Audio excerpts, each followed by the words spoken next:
I was 37 weeks pregnant with my second, and I found a lump above my collarbone, and I just happened to touch it, and it was as hard as a rock. They thought it was my thyroid.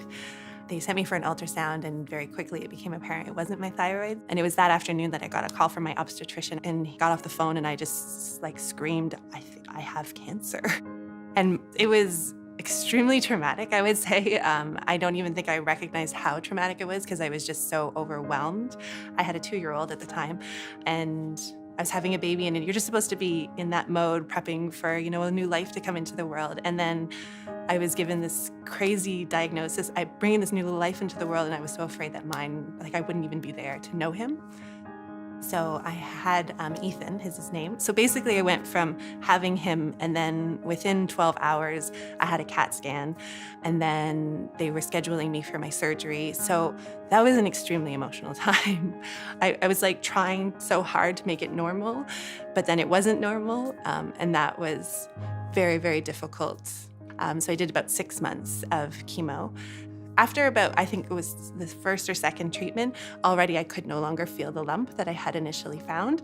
So that gave me a lot of hope because I felt okay, it's working. It's obviously working if that's shrinking. And I had a PET scan in May. And so then in early June, I was told that I was in remission. And that was a great day. It was actually the first time that I hadn't cried in a doctor's office up until that point. And then he told me, and I burst into tears. It was finally a release of all of those emotions.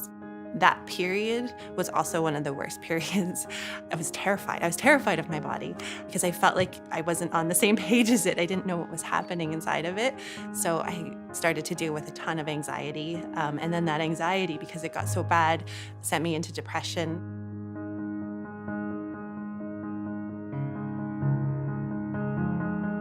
The physical part only took 6 months, but the emotional part, it took years.